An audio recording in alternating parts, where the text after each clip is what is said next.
Welcome to the Work Done Right podcast, where we talk with industry professionals to discuss best practices in construction, manufacturing, and maintenance.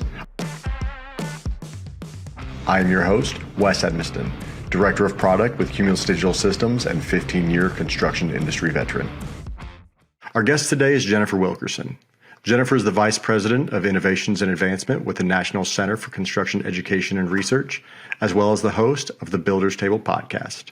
Prior to her time with NCCER, Jennifer was an educator, teaching high school English for 13 years before moving on to managing operations for Wilkerson Welding and Fabrication. Jennifer joins us today to discuss how we can rebuild our talent pipelines in the skilled trades by rethinking our approach to education and diversity. Jennifer, welcome to the show. Thank you. So glad to be here. So Jennifer, that's quite a round trip that you made to get into the industry. So could you tell us a little bit about how you personally got involved into the industry and just giving us a little more detail about your background? Sure, absolutely. So as you said, I taught high school English. My husband was a welder, went through an apprenticeship program in Dade County school system while I was teaching down there. And then after teaching, whenever I decided I'm going to leave this for a little bit, I was teaching high school English. I went over and helped my husband with the fabrication shop, loved what I was doing there. And then 2009 hit. And so the Great Recession, and what do? And you want to make sure that you have another income besides just your own small business. And I found the National Center for Construction Education and Research, and this was a beautiful marriage. It was like, I have education and I have construction, and it's all built into one. And so it was just both those facets of my life. I had a huge opportunity to come to NCCER and started out in their product development department here and helped develop curriculum and assessments, and then moved into marketing and eventually into innovations and advancement. That definitely does make sense. That is, like you said, a beautiful marriage between your experience in both sides of that with what it is that NCCER does. I'm sure many of our listeners have heard of the National Center for Construction Education and Research, but for those who haven't, could you describe a bit about what all you all do and what the mission of the organization is? Sure, absolutely. So we're a 501c3 nonprofit organization, and as I mentioned, we develop curriculum and assessments for all things craft professionals. And so that may be a 4-level carpentry program or a pipe fitting or wind turbine maintenance technician program. And so we develop these programs to make sure they meet the time-based requirements as set forth by the Department of Labor apprenticeship programs. And so people can do it that way, or they can actually go in based on competencies and modules, and they can pick and choose which competencies they need taught, whether this is in a high school, it might be taught in a community college, might be taught in an association, an industry association, or even in correctional facilities to give people a second chance and help lower recidivism rates. And so basically we just have this structured program.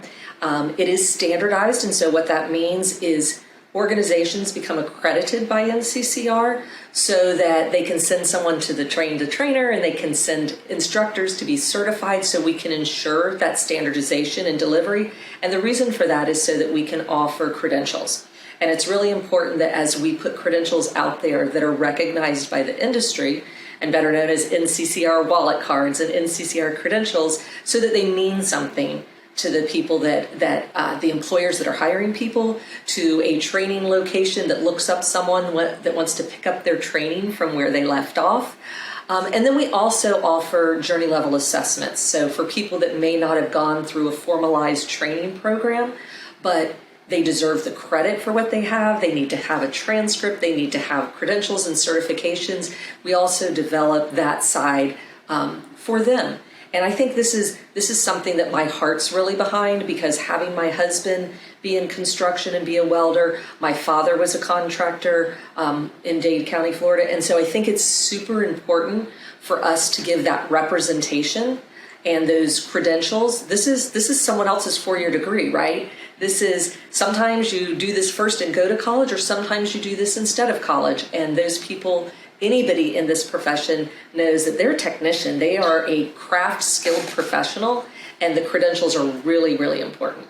So I'm a NCCER Cert Plus pipe fitter, and I can't tell you how many times, before I actually had the opportunity in order to go through the program, how many times people would look at effectively my resume and say, well, maybe you're not necessarily qualified because I didn't go through a conventional apprenticeship program.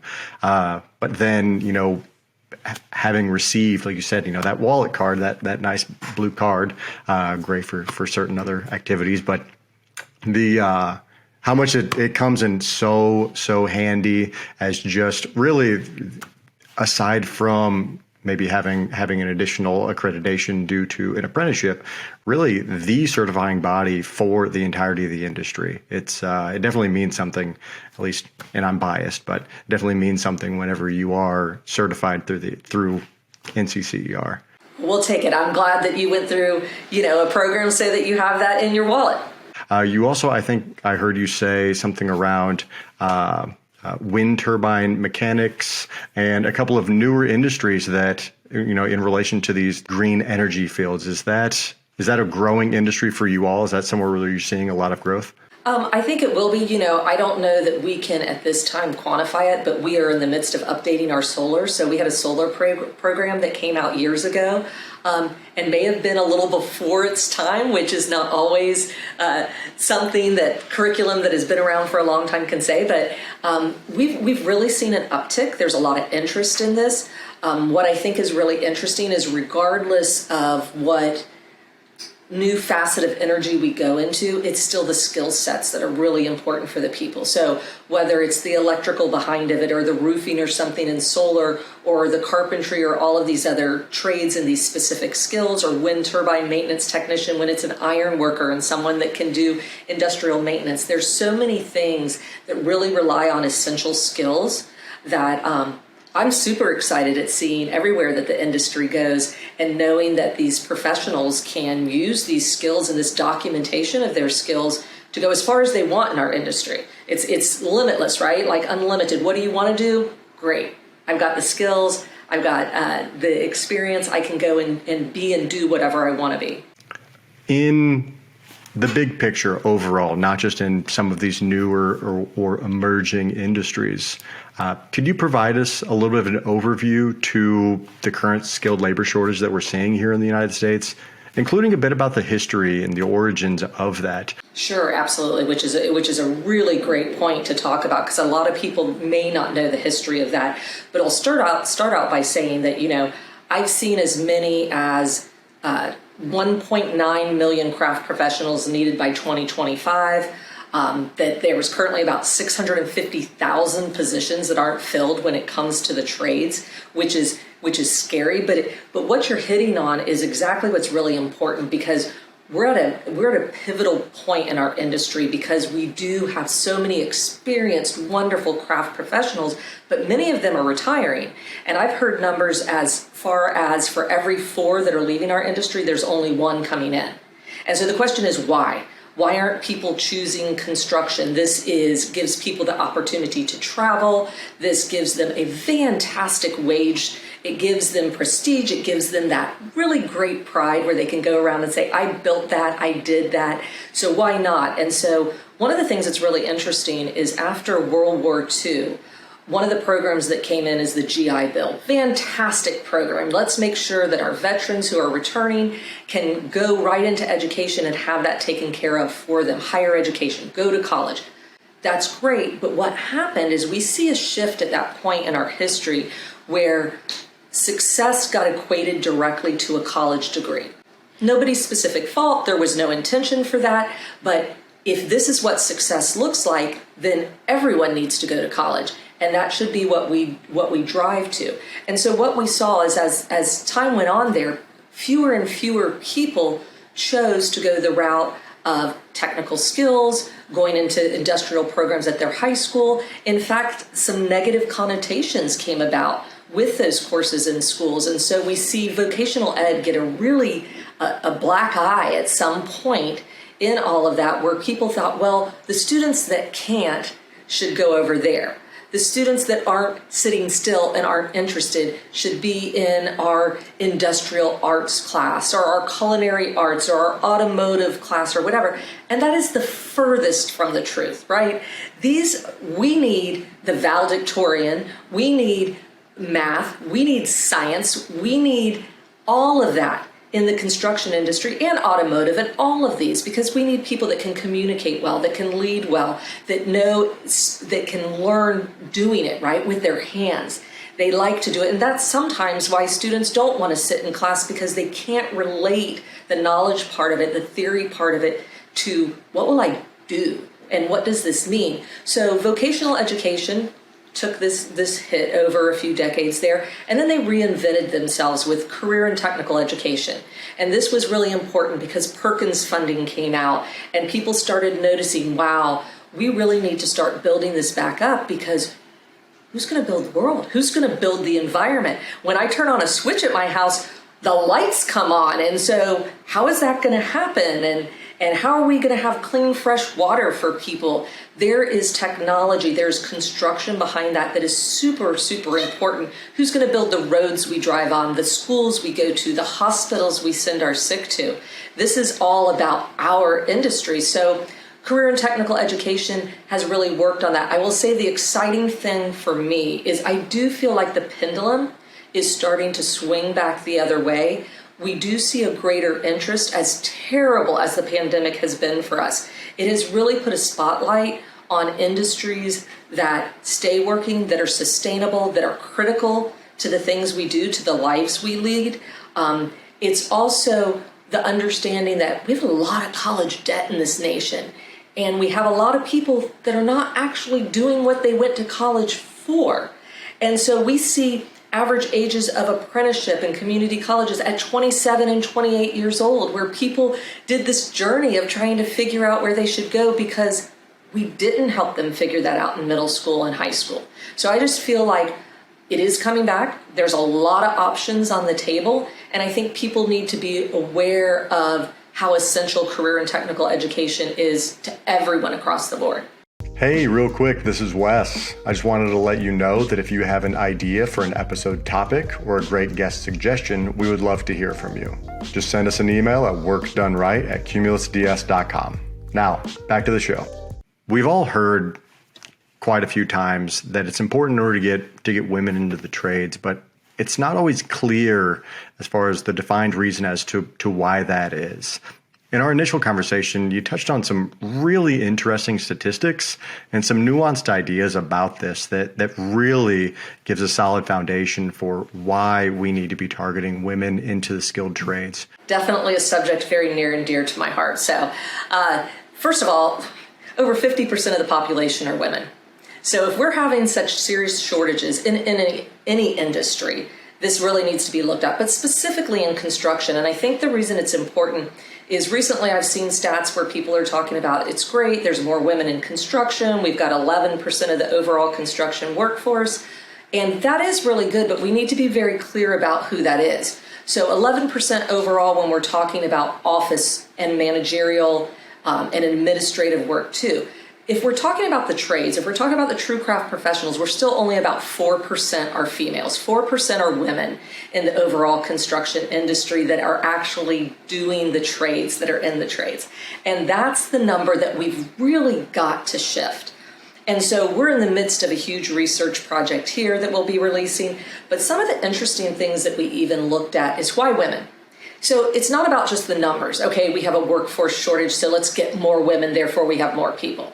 But what we really looked at, and we asked women, and we also asked management positions about this. What do women specifically bring to the industry that we should be wanting to recruit and wanting to retain?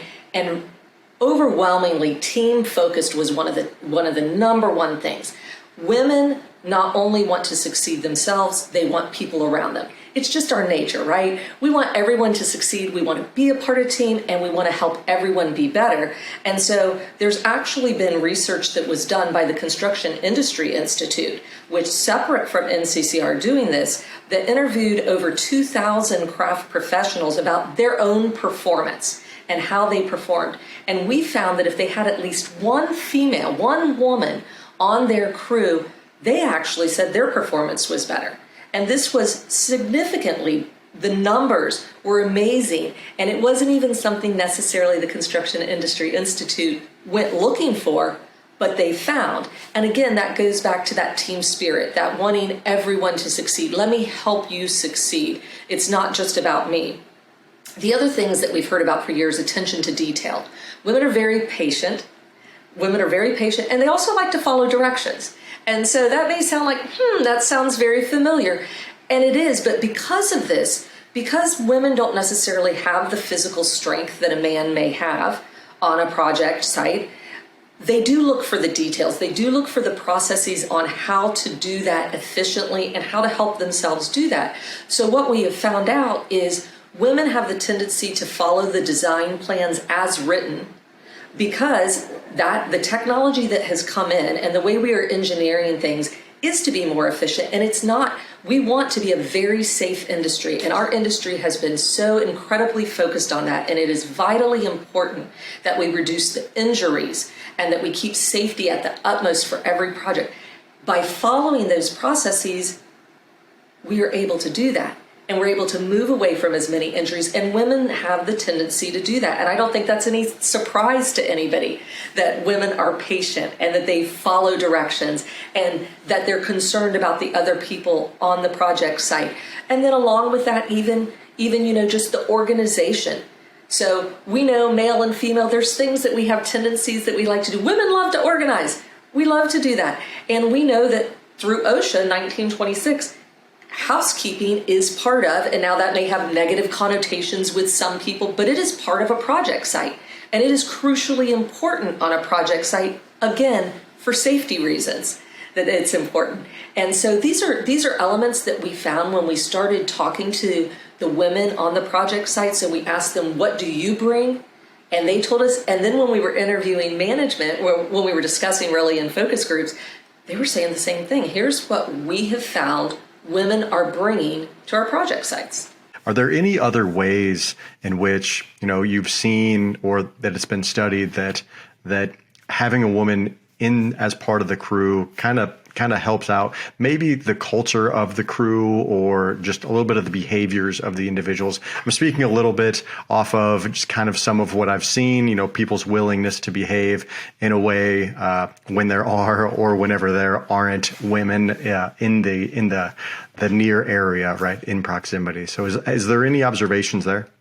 Well, I don't know that we dealt with specifically that, but I will tell you, just being positive and going back to that teamwork and that caring and the supportive, that lends itself into all kinds of things. So right now in society in general, we've talked about mental health and the importance of that. And some of the things that we did uncover on this is just that positivity of the whole crew, of the team that's working together, because we tend, again, women tend to want to help out and make sure, and their concern, that concern is really shown. And so what we saw was, even today with this concern, like I said, it's societal, but even in our industry about mental health and about mental safety and awareness, having these women as part of the team, we did see a difference in that portion of it. So are there any other research opportunities? I hear that there's a pretty great new research report related to women in construction that you all are working on. Ours will be coming out during Women in Construction Week, which is March 5th through the 11th. And as we're all celebrating Women in Construction Week and the whole month as Women in History Month, we will be releasing this document. And what we're doing is, as I said, we had focus groups, so over 170 craft professionals in the field, from people that were on sites for just a few months all the way till 20 plus years. And so this is a very eclectic group of women that we spoke to and then spoke to management teams. But when we release this, what we're wanting to do is not just focus on the stats, but focus on, as we discussed here, the reasons why. Why should we include women on our project sites, but also then guidelines. So one of the things we're really proud of is we looked at this and we asked the women, so how do we make this better? What do we need to do? Give it to us in your words of what you think that we can do as an industry, because our goal should be, we would love for construction to be the industry of choice for women.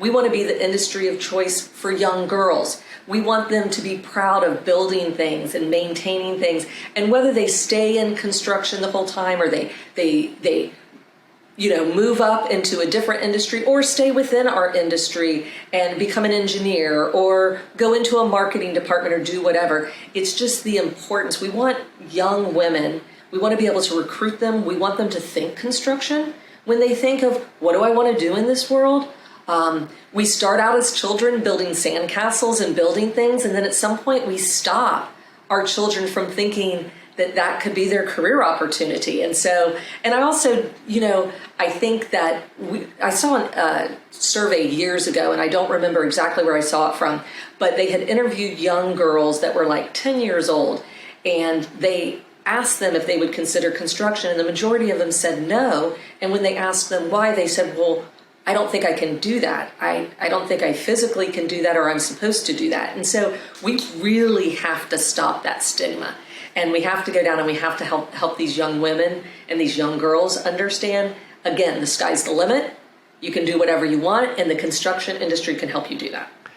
You touched on this idea of at least joining the industry, but maybe this isn't your long-term career, right? I think that it's just an interesting idea to talk around, with the thought of just because you start down this trajectory of getting into a skilled trade doesn't mean that you can't go to college later. I say this and as an individual that, again, I spent 15 years in the industry and I graduated from college last year.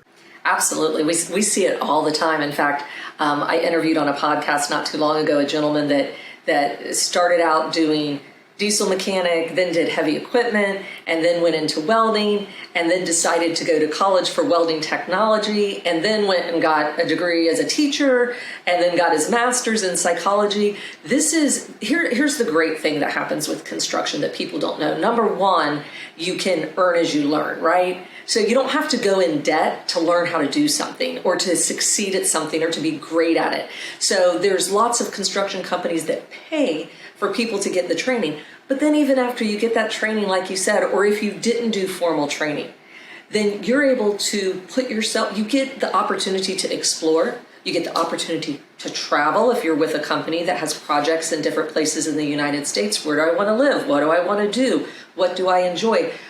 Construction affords all of that for people. And in fact, I don't know any other industry that lets someone that is open as we are to, look, you can start on your tools and you can work your way up and own your own business. You can be a CEO, you can be a vice president. So Boyd Worsham, that's our CEO here, started on his tools as a carpenter in 1980. And he worked his way up at a great organization called Haskell, and they paid for him to get his MBA.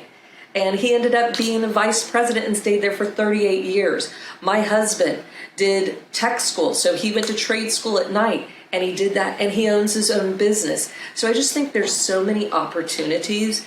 I think construction provides opportunities that people haven't even thought about or fathomed. If you're an entrepreneur, you're a young person, you should absolutely check it out, travel a little bit, figure it out. There's so many jobs, like you said, so many careers, whether you stay in the construction industry or not. But I think there's a lot of careers we don't think about. We need accountants. We need marketing. We need all of this stuff. And when people know a little bit about construction, it makes it even greater for them to be at any part of a company.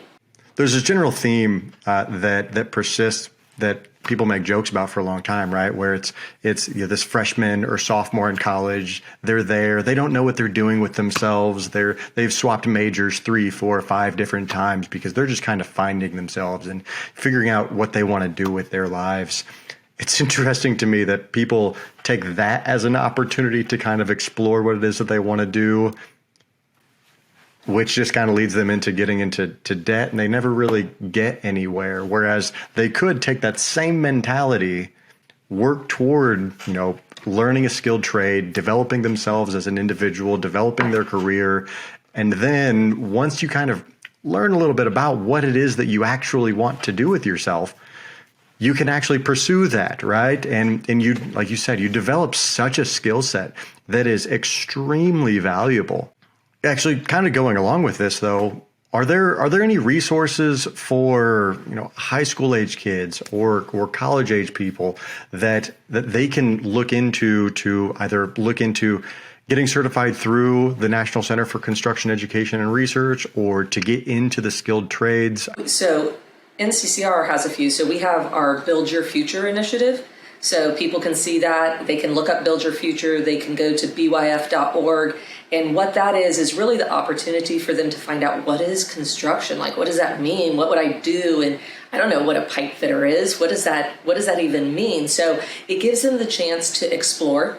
We actually even have a quiz, a fun quiz on there. You know, are you afraid of heights? Do you like tinkering? It gives just interesting things that they can relate to help them at least kind of whittle it down if they don't really know anything about the construction industry. So total exploration. And then we also have a career starter tool where someone can build a profile. And if they want to see what jobs are out there locally near them or with different contractors, there's a place on there for contractors to post entry-level jobs. So it doesn't have to be someone that's experienced, and this career starter is only for that. So career starter legitimately, someone needs a carpenter that has 3 years experience or a pipe fitter, this is not the place for them to post jobs. So we actually go through those and make sure these are companies and organizations that are willing to hire people and get them started. So I would say those, career starter, Build Your Future. We also on our NCCR website have Find a Training Center. So what people can do is click on the Find a Training Center, put in their zip code, and find out what training programs are near them that they could go and look into, because we have over 6,000 locations across the United States that actually utilize NCCR. Now, some of these are contractors that are not open to the public. Some, as I said, correctional facilities. Some of them are high schools, so maybe you don't live in the right district. But there's lots of community colleges, and there are associated builders and contractors and associated general contractors, and a lot of organizations. There's Youth Build and Job Corps, and so many fantastic programs across the United States, nonprofit and profit, that are utilizing NCCR so people can get their foot in the door. And then I would challenge people, you know, it's getting ready to be summertime. What are you going to do this summer? What are you going to build? Where are you going to be? Like, take the opportunity. There's a lot of jobs. I know recently we were with Kiewit at a conference, and they were telling us that they have hundreds and hundreds of internships available in the summertime. So there's so much to find. I would say get out there, get on some of these tools, check it out. You can start now. What about for educators that want to maybe bring in some resources into their school to help make some students maybe, you know, again, labor ready? Are there any resources that schools, high schools, can reach out to and engage with an organization like the National Center for Construction Education and Research? Sure. So absolutely. NCCR, on our website, nccr.org, we have workforce development managers. So we have 6 regional workforce development managers that help out with different parts of the United States that can just answer questions, because sometimes it's like you said, people don't even know where to start. We're in the midst of releasing a brand new website in April that will make it even easier, so people will be able to find their particular type of channel. I'm a high school, or I'm a community college, or I'm an association. But right now, I would say the best thing to do is to go to our website and find out the workforce development manager in their area. I would also say there are a lot of, as I mentioned previously, associated builders and contractors and associated general contractors that sponsor schools that are accredited by NCCR, and they're kind of that middle person locally and can help them get started. So that's another avenue that someone could take. We are running up a little bit short on time, so I'm going to ask just a few kind of rapid fire questions to get to know a little bit about Jennifer the person, not Jennifer the vice president. These are the harder questions. These are the harder questions, right? Nobody's going to know if you're lying to me, but I think that we'll be able to read it on your face. So there you are. You have to get motivated and in the moment. What song do you turn to in order to get motivated? So it would have to be the chorus part of this, because otherwise it doesn't make sense, and it would be Stronger by Kelly Clarkson. But I you know, when it first starts out, people are like, okay, what's going on here? But I'm not going to lie, you know, I love Queen, and I love some older, I'm a Southern rock girl at heart, coming from Homestead, Florida, but I would say that's a good motivational one that gets me going. Where's the favorite place that you've traveled to? I would say, gosh, I've traveled so many incredible places that I love, but I would say Yellowstone, anything out there in the West, just beautiful, beautiful open land. Cats or dogs? Dogs. What one word best describes you? Realistic. So I think earlier you were saying even the information I gave was very pragmatic. So I just kind of live in that world, you get excited and you want to do all kinds of things. And I have that kind of personality, but I also, I want to get things done. And so you have to be a realist. What is your favorite quote? So my favorite quote is really one that maybe that came from somewhere, but what I always tell my girls and I tell everybody, show up. Those are my famous words. Show up mentally, show up physically, show up for your friends, show up for your family, show up for your employer, your colleagues. You need to show up. That's the first thing you have to do. If you could have dinner with anyone in the world, living or dead, who would it be? My parents. Both of my parents are passed on, so it would absolutely be my parents. Jennifer, I greatly appreciate you joining us here today. And thank you again for not even just joining us here, but for everything that you and the National Center for Construction Education and Research that you're doing. This all very much gives me hope in the future generations of the industry, and I'm looking forward to seeing what sort of changes you all bring. So, Jennifer, thanks again. Thank you for having me, Wes. I hope you have enjoyed listening to this episode of the Work Done Right podcast. Please help us out by subscribing and leaving us a review. And as always, our show notes are linked in this episode's description. Thank you for listening, and see you next time.